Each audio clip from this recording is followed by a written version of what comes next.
Hi, everyone. Welcome to another episode of the Black Real Estate Dialogue podcast. I'm very excited for this interview. Here with me, I have Reginald Jordan out of Chattanooga, Tennessee. Reginald, thank you so much for coming on the show. Thank you for having me. Absolutely, absolutely. So, first, I would love to learn more about what your childhood was like and what you saw, or maybe what you didn't see that shaped your view of what it means to build wealth. I I was raised in a single parent home. My father was buried on my second birthday, so I never really knew my father. But my great grandfather was probably the biggest influence in my life. This was a man that was born in 1896, so his parents were slaves, and I didn't find out until I was 12 years old when he passed away that my great grandfather owned two city blocks of houses, and I was shocked. And I started doing research on this man, and I found out that he helped a lot of people in that neighborhood to obtain their first home because he financed them. Because of redlining in the South, I mean, there were a lot of people that could not get traditional loans. So my great grandfather financed those people, and some of those people still own those homes today. But then I also found an amazing thing about my great grandfather was that he bought these houses from one of the richest men in Chattanooga, the Montague family. And I did not know that until I started researching all the deeds. And that's when I found out that Mr. Montague carried the note for my great grandfather. And I still to this day have not been able to find out how those two men knew each other. Wow. Wow, that's pretty So, significant. I mean, it was just, it was a normal childhood. I mean, I was always inquisitive. I mean, I had uncles that owned their own business. I had one uncle that was a demo man, and my summers were spent either playing sports or crawling up under houses and tying chains to the girder so the house could be demoed. So, I mean, I was always working as a young boy. So, I mean, work is normal for me. Definitely, definitely. I think it's very interesting that you were able to find out all those great things about your great grandfather and the opportunity he gave to people in the community to own homes and things of that nature. I guess as a kid or as you grew up, what kind of impact do you think that had on you? Just knowing that your great grandfather was such a powerful man who also had a heart to help others as well. Well, that was one of the things that our family, that has pretty much been a tradition in our family to help people. I learned that from him early on. I saw it with my mother. My mother would give you the clothes off her. I mean, she would literally give you the clothes off her back. I watched my mother work from sun up to sundown. Sometimes she would fall asleep in a chair just from pure exhaustion. And I told her when I was a little boy, and I did not even remember saying this. I said, Mom, I'm going to build you a house in the same exact spot where you were born. And I had an aunt that reminded me of that the day I started building our house. And she said, Baby, you're not going to believe this, but you told your mother you was going to build her a house. And she brought it back to my memory. And it was probably one of the fondest moments of my building career was to build my mother a home in the exact spot where she was born. That is incredible. That is incredible. So I guess that leads into our next question. Especially for people in our community, being the person building the home is not something that we think of first. We might think of, maybe I'll get some investment property, but very rarely do we think about maybe I'll build the property. So how did you? I mean, so I think it's really great that you're in that field and a great inspiration. How did you get into this industry? I was actually fired from my job. I was a furniture salesman. Hmm. And this is so funny. I was fired three times in one day, and it was my off day of all days. So, Wow. um, and I made up my mind at that moment. I said, I will never let another man control my financial security or my family's financial security. So I started watching Home and Garden TV when it first came on. And I said, I can build a house. and everybody laughed at me. And I said, all I need to do is just build one every 3 to 4 months, and it will replace my income as a furniture salesman. So I bought a house and I was remodeling the house, and a builder, he was actually a developer. I met him through my brother-in-law. He said, look, you're spending too much money remodeling this house. He said, I'll show you how to build a house new from the ground up. It'll be less headache, less money. And he said, come by the house on Friday. And he said, that way I'll be meeting with my bookkeeper and you can understand the process. So I go to his home and his bookkeeper was there, and he said, come on in. He said, I want you to meet Miss Betty. And he said, Miss Betty lets me know how much money I have. Now, this was a Caucasian gentleman. I mean, he invited me in and he said, look, I'm going to show you how to make money, more money in less time, less headache. And he said, you're going to need to get you a good bookkeeper because you're going to make so much money, you're not going to be able to keep up with it. And I thought, who is this guy? You know, how am I in this guy's house? And as I later researched, this man, his father was one of the first developers here in Chattanooga. So they had built probably at that time, I think they had built 800 homes. And he took me under his wing and he said, look, I'm going to show you the ins and outs. And I was just thoroughly impressed by this man taking me under his wings. He never knew me. I mean, we just met through my brother-in-law, and it took off from there. Wow, that's incredible. That's incredible that, you know, he took an interest in you. So I guess, what were those early days like, just learning the ropes? Like, what are some things you can recall from them? The early days were pretty rough for me because a lot of the experienced minority builders would not share information with me. They felt like I was a threat, and I think I'd only built 2 homes. And then I think on my 3rd home, my home started pre-selling before I finished them because I was marketing the homes before I even started them. And the word got around, you know, we're in a small city, but I think they were jealous of that. But they never shared information with me. I mean, I would share information with them about what I was doing, but they never offered information to help me. So it was pretty rough from the beginning. And then getting capital was pretty hard. I would go to a lot of the banks, and I had the credit score. I owned the property, and it was real hard. I mean, and then all of a sudden one day I talked to Jack, and he said, look, you're going about it the wrong way. And I said, what do you mean? He said, you're going into the bank and you're showing them that you need their money. He said, they're never going to lend you money if you show a need. He said, you've got to go in and let them know you don't need their money, but you're here to help them make money. And that one thing changed the whole aspect of the lending business for me. It opened up a lot of working capital. Wow. So that's the thing I want to, you know, let young people know. Stop showing a need when you need to borrow money. Let the bank or the lender think that you don't need them, and they'll lend you the world. I like that. I like that. So how long ago was it that you built your first house? 24 years ago. Wow. Wow. That's awesome. So I guess, can you walk us through, I guess, that first build, what you can recall from that, and what that experience was like? The first build, I was still working a job, and Yeah. I took a 2-week vacation. And the first week was awful. We had supplies stolen. We had a supplier that was not delivering the material, but charging us for it. Wow. I had an electrician that was stealing material. I had a roofer that was stealing material.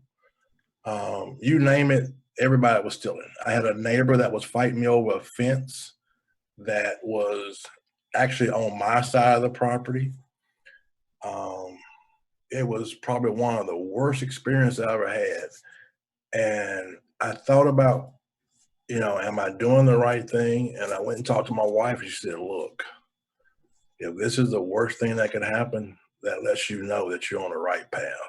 Wow. She said, because it's supposed to be wrong. So don't give up. And I didn't. I mean, I really wanted to, but I thank God I didn't. Wow, that's big. I think that sounds like that was a big turning point. And many people, perhaps rightfully so, would have been like, maybe this is not for me. Maybe I can just go to what is comfortable, what feels normal to me. But I think it says a lot about you that you persisted, and it's great that you also had that support. Imagine where you would be if you just threw in a towel back at that time, 24 years ago.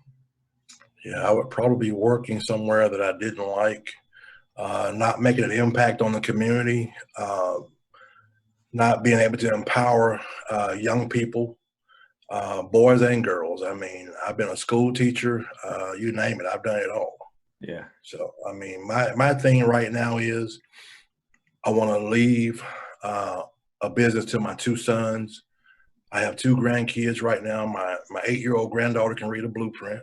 Wow. She's excited. So my thing is, I don't want to see what my great grandfather worked hard for go away after I die. And that's the biggest thing right now for me is I want to leave enough knowledge for my sons to continue the business, and then for my grandchildren to continue the business, because the only way we're going to come out of this thing, and I've always told people this, is 3 E's: economics, education, empowerment. If we don't have those 3 E's in the Black community, we're going to always suffer. So we've got to have economics, we've got to have education about what we're doing and how we're doing it, and we got to empower each other.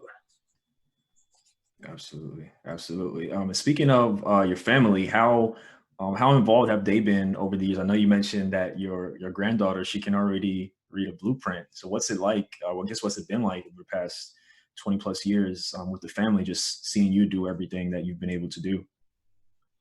Well, my kids are excited about it. I mean, they're not kids anymore, mine.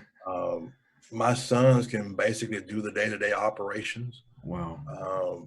The hard part for me is transitioning out, because I've been doing it so long. I enjoy what I do. Yeah. I went back to teaching school about maybe 4 years ago, because I got burned out on building. I mean, after you get to building so many houses, it's like the routine is just a monotony. And I was like, I need to find me something else to do. Yeah. So I stepped away for about 3 years, and I was teaching high school construction classes. Nice. And it bothered me that these children were leaving high school with no skills whatsoever. A big percentage of them could not read on high school level. And I was probably one of the worst teachers because I had an attitude about it. I was very vocal. I said, we're giving kids diplomas and they can't even read the diploma. They can't fill out a job application. They don't know how to communicate with people. And I said, I'm not going to be a part of this. And I said, I'm done. It bothered me that here in this stage of life, we're not educating children. And that's going to be a problem. I mean, these kids, like I said, they can't read. They don't know how to search for a job, and they don't have employable skills. So what do we do with that group of kids? I mean, do we just lock them all up? Or what do we do? That's a big problem. So what I'm going to do when I retire soon, I'm in the works right now, starting basically a job skills class. I want kids, if a kid can read a tape measure, they can work in construction. I don't care if you're a boy or a girl. If you can read a tape measure, and I can teach you how to read a tape measure in less than 5 minutes, you can get a job in the construction field. Yeah. Definitely. That's powerful. That's powerful. So I guess going from the first couple of builds, where did things kind of grow and evolve over, I guess, the next decade or so? My bread and butter has always been to build for low to moderate income people. I'm trying to transition people out of paying more in rent, using up most of their income in rent. I'm trying to educate them about how they can build wealth through real estate. But that's always who I've always focused on, has been low to moderate income. One of the most frustrating parts is right now that 98% of my buyers are single females. Wow. That's a problem. Um, and I'm pressing right now for young men to become homeowners because they need to be the breadwinner. They need to be a homeowner and quit trying to just ride somebody's coattail. So that's one of the biggest things I'm pushing right now, is to get these young men trained so they can have livable wage jobs and they can be homeowners. They can get their wealth, because here's where we're lacking. If you're not buying real estate, you're going to be behind economically. I mean, you're already behind because of certain situations. But I believe the greatest way to build wealth is through real estate. And you don't have to be college educated to buy real estate. I mean, some of my wealthiest friends never made out of high school. I mean, I've got a guy right now, and all he does is build roads and subdivision, and he makes $15 million a year. Wow. And I mean, he just building roads. So I mean, we've got to get these kids workable skills so they can live. Absolutely. Absolutely. So have most of your builds been in a certain area of Chattanooga, or are you kind of like spread around?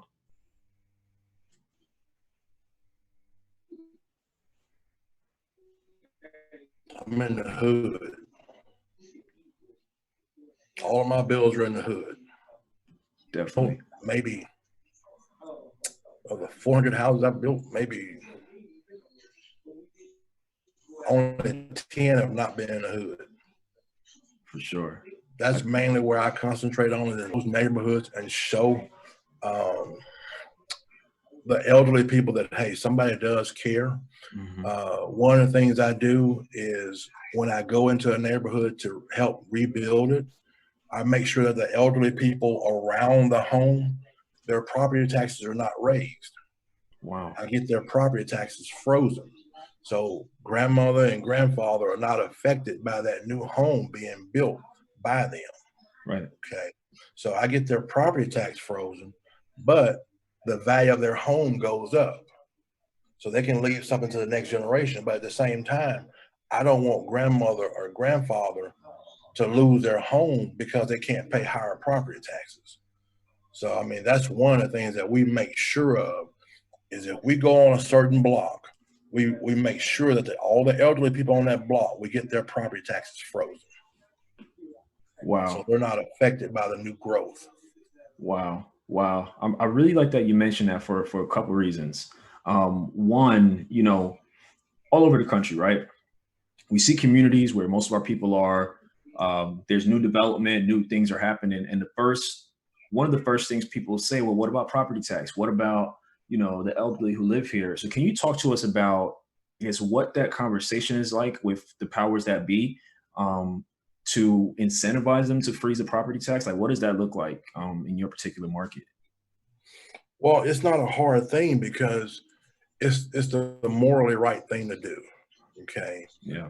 These people have worked their whole life, and the only asset they have is their home. Yeah. How are you going to sit here and take this person's home when the only income they have, their decision is, do I pay the light bill or do I buy medication? Do I eat or do I buy medication? The last thing on their mind should be losing their home, the only thing they've got that's paid for.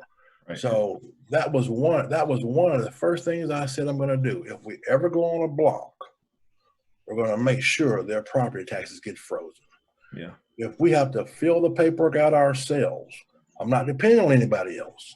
I'm going to make sure their property taxes are frozen. Okay.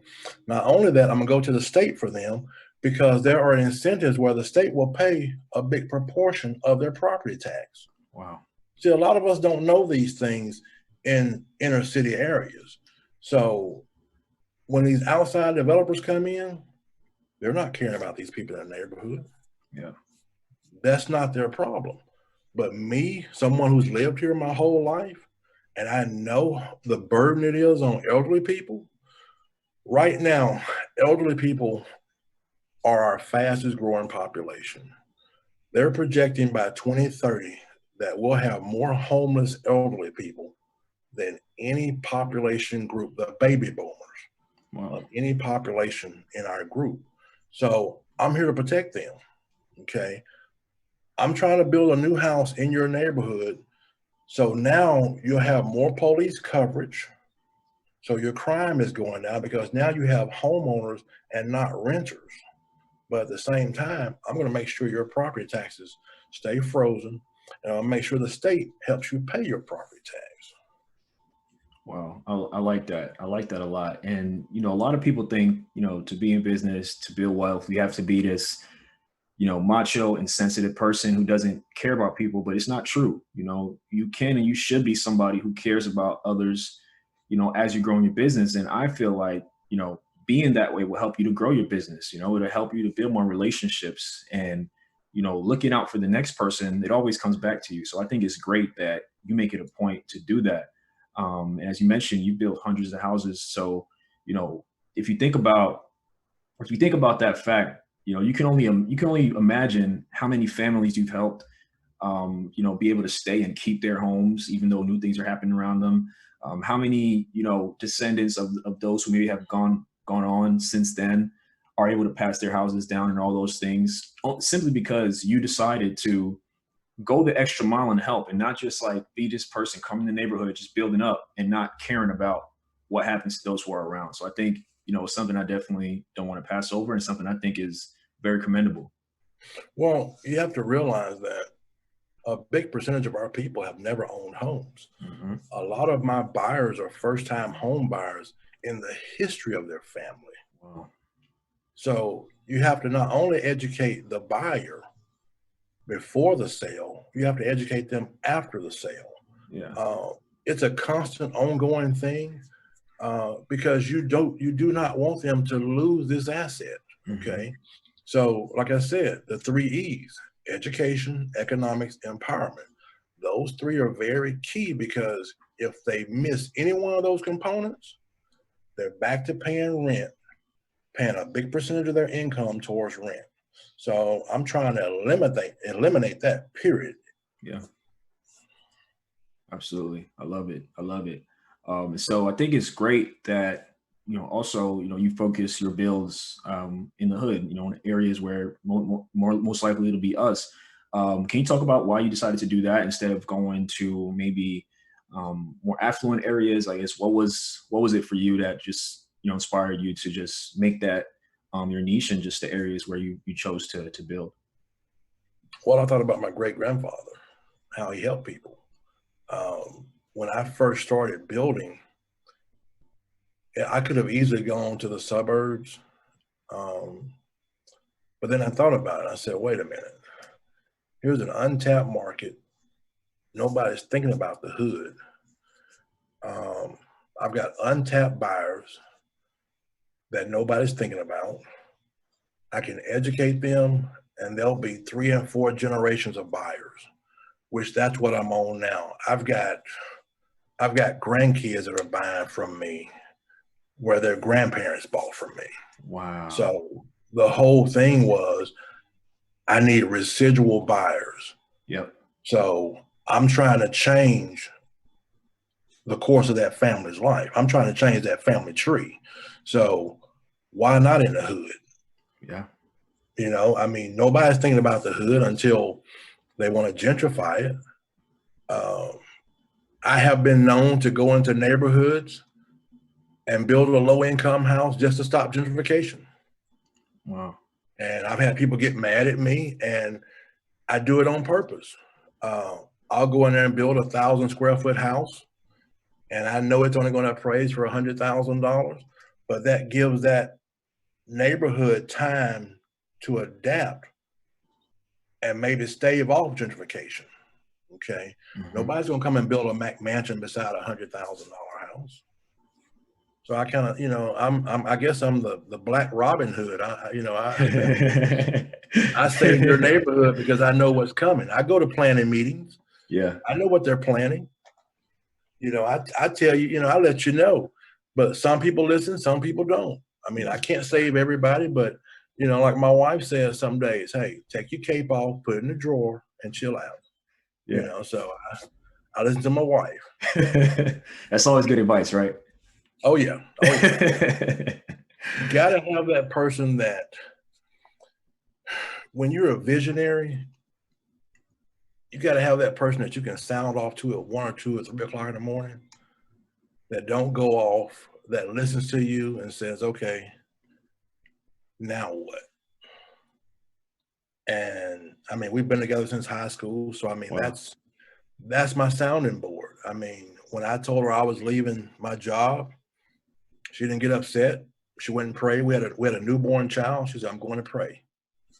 And maybe that next morning before I woke up, she said, go for it. And that was all I needed. You know what I'm saying? So it hadn't always been easy, but I mean, I'm thankful. I mean, I hope I've made impact. That's one of the biggest things I remember about my great-grandfather. He was always helping somebody.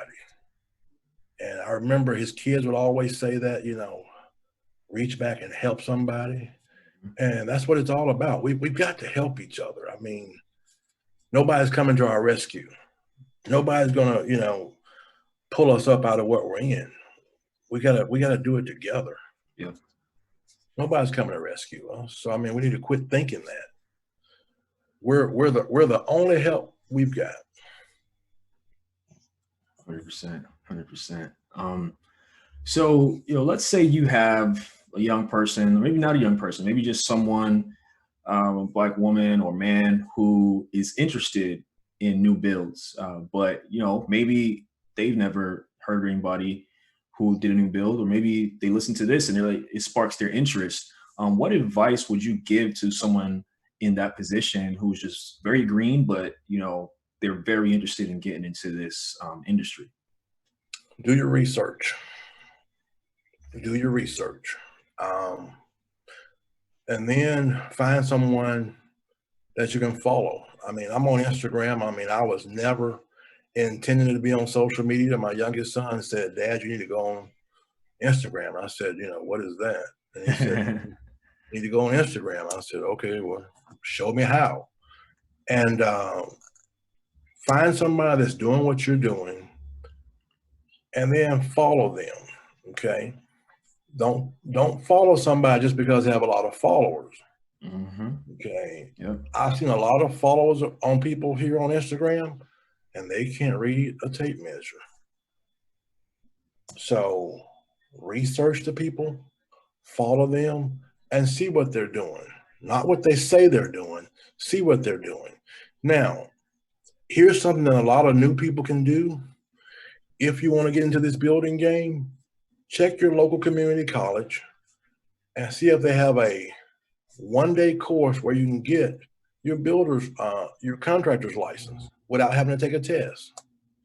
Some cities don't ask for a contractor's license, but the ones that do, you can probably go to a local community college and get your contractor's license without having to take a test. Look at YouTube. I mean, if you can build a bomb off of YouTube, you can build a house off of YouTube. I mean, YouTube will teach you a lot of stuff, Yeah, definitely.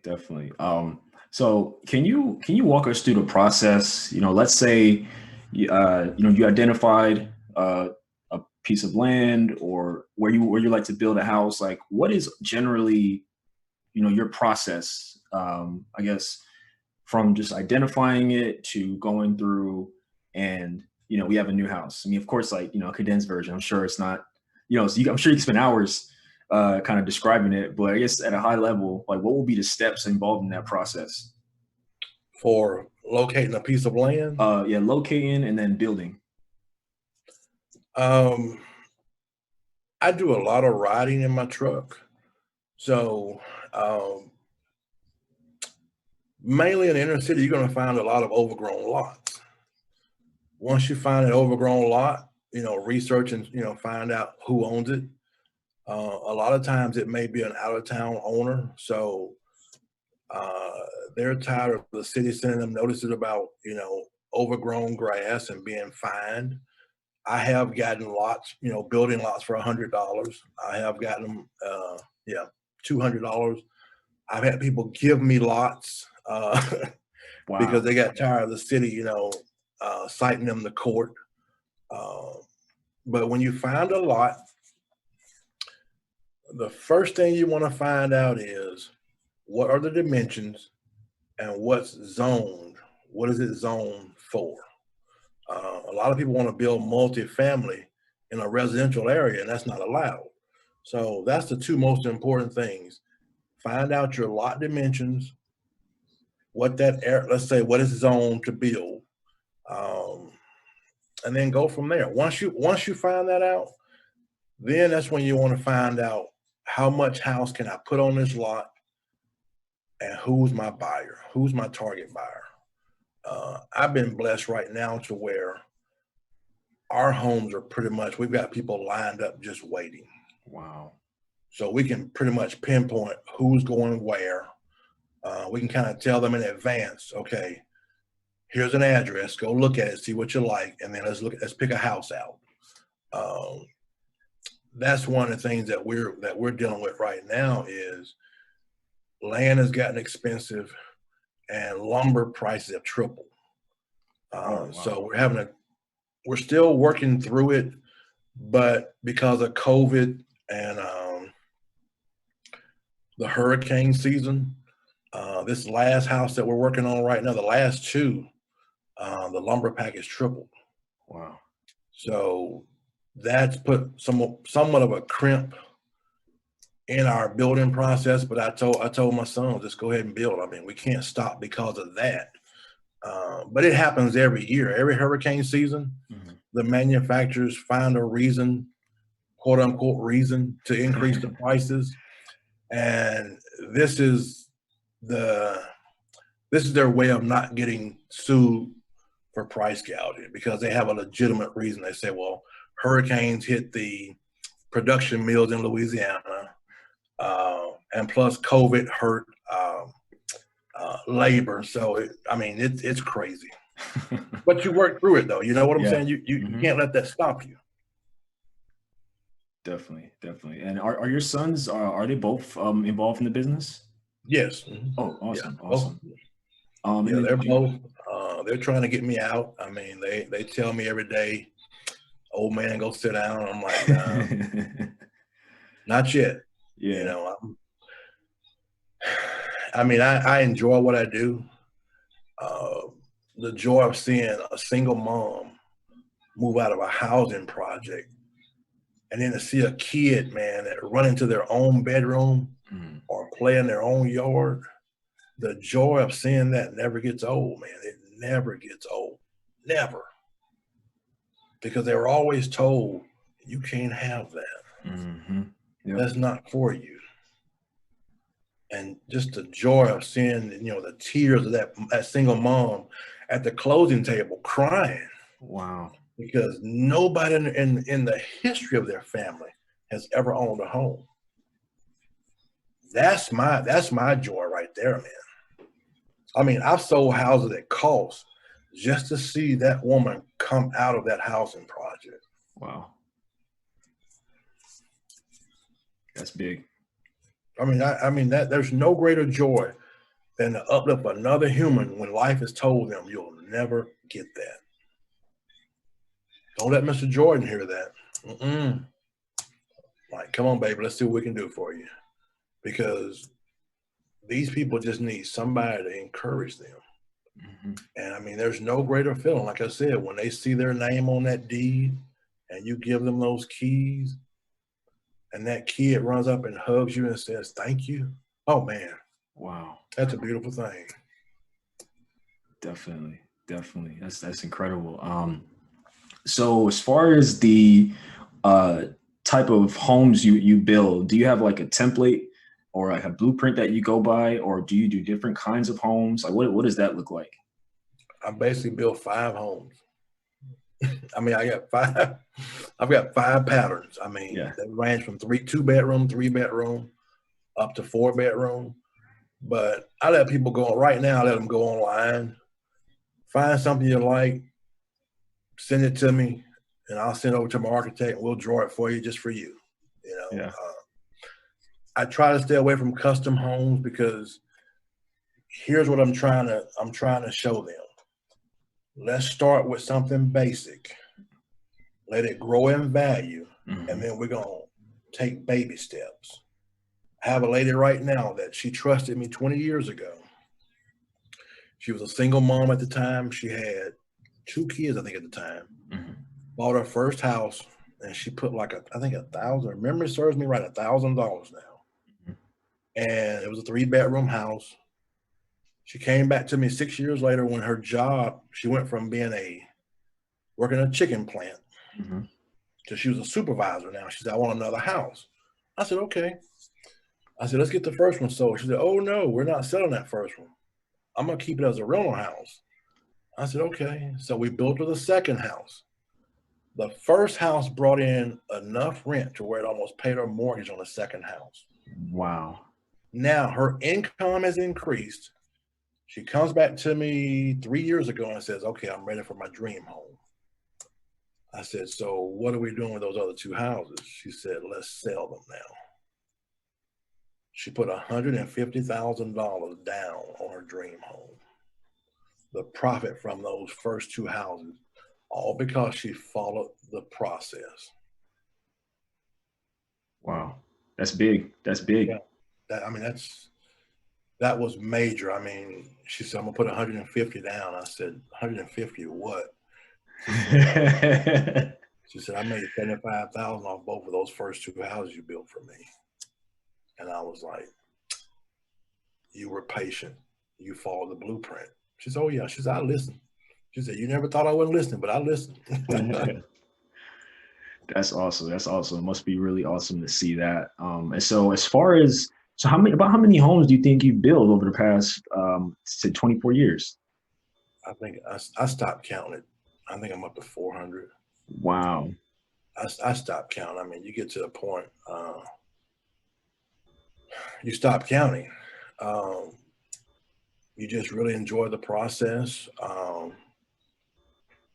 I mean, I can ride around Chattanooga and I can pretty much see a house that we built just about on every street. Wow. Sometimes I have to my kids remind me of a house that we built. I mean, I've forgotten. I'll see kids playing in a yard and come to find out they were kids of the grandparent, you know, and I'm like, I built that house. They're like, yeah, you built our house. Wow. So you just, right now it's a ministry for me. That's what it really boils down to. I'm beyond, you know, counting right now. I want to see how many lives I can impact. Yeah. You know, I want to see lives change economically, you know? Yeah. And like I said, I don't mind building a house at cost just to see someone come up economically. Right. You know, and this is one thing I guarantee everybody that buys from me. The moment you sign that dotted line, you have equity in your home. I don't take all the equity out of the house. No need to. You know, I have people trying to tell me that I need to sell stuff on Instagram. For what? I don't need to sell you anything. Definitely. I mean, and I'm not, you know, I'm not bashing anybody's hustle, but that ain't me. I don't need. That's powerful. I mean, they tell me, man, you need to package that and sell it. For what? How can I help somebody, you know? Yeah. That's all I ask, you know? And here's the thing about that. Mm-hmm. Don't blow up my inbox saying, hey. I can't stand that. I mean, tell us more about that. oh, man, it's hey, and I mean, be respectable. I mean, Mm-hmm. you know, Mr. Jordan, Reginald, how you doing? Introduce, introduce yourself, and then I'll respond. But this, hey man, why you didn't respond? You know, you gonna help me or not? I'm like, I don't even know Whoa, you. Yeah, man. that's not cool. I mean, I have a young lady right now that Uh-huh. I gave her my blueprint on how to build a house from start to finish. Have a young man in Florida. I've sent blueprints for free. Didn't charge them nothing because they asked the proper way. Yeah. I mean, there's a way of doing things. I mean, you'll find out, man. Look, I'll send you information just because you said something on the post. I mean, I've shown people, I've given away blueprints that I paid thousands of dollars for, free. Just shoot me your email. I'll send it to you. I mean, I've got some multifamily property. That's what I'm doing right now is building mostly multifamilies for my retirement. Mm-hmm. And I send out the blueprint. You know, you're no competition to me. Only competition I have right now is time. Yeah. That's it. That's that abundance mentality. Yeah, I mean, it's not. I'm not in competition with anybody, man. Yeah. I'm not. I'm not. I'm just here to help, man. That's all I can do. You know what I'm saying? Absolutely. I want to leave this world a better place than what it was while I was here. That's it. Definitely. So you mentioned you working on multifamily now. What does the future look like? I know your sons are trying to get you to take a step back, but I feel like you have a lot more left in you. You have a lot more to give before you kind of ride off into the sunset, so to speak. So yeah, what's the future look like for you and for the business? Um, it'll definitely grow with them because they're young, they're energetic. Me, I'm looking at doing apartment complexes. Nice. Um, Apartment complexes, multifamily properties.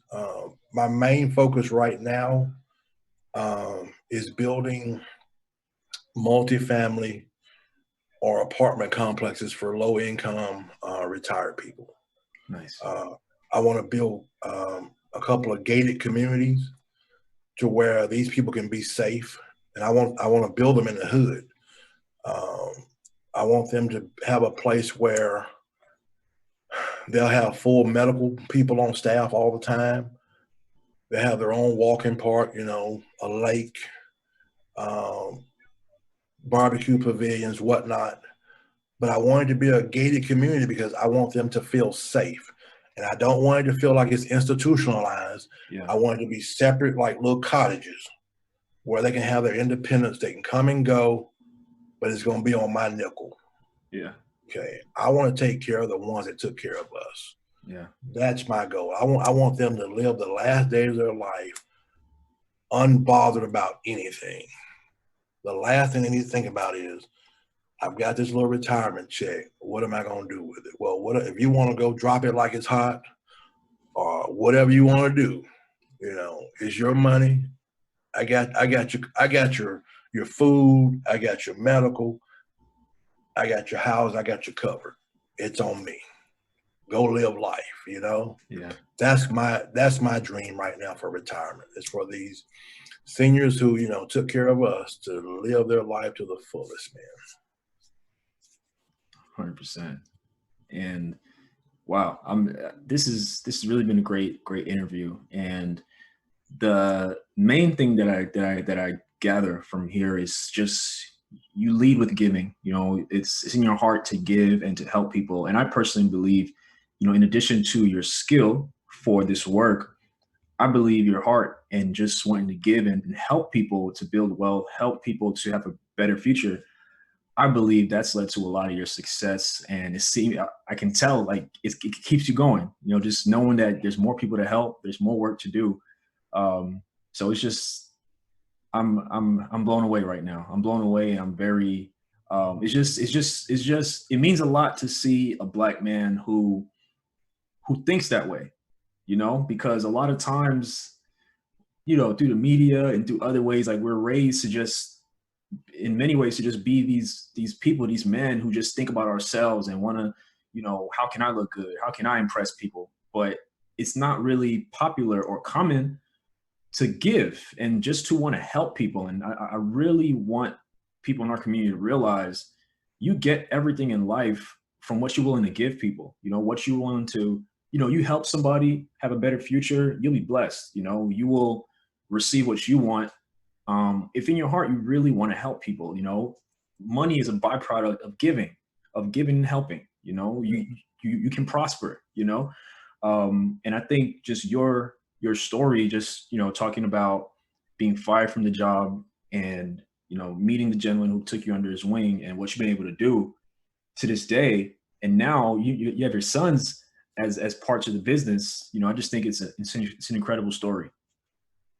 Well, you know, thank you. But, you know, here's the thing that I want people to understand. Mm-hmm. A closed hand, it can't receive or give.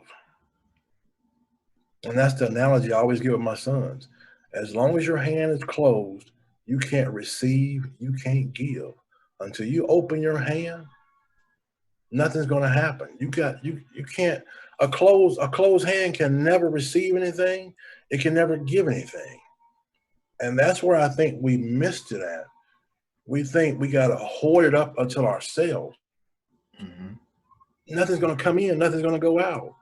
Help people. I mean, it doesn't hurt to help somebody. I mean, what does it help to give someone information that could possibly change the trajectory of that whole family's life? I mean, just one simple word or one suggestion.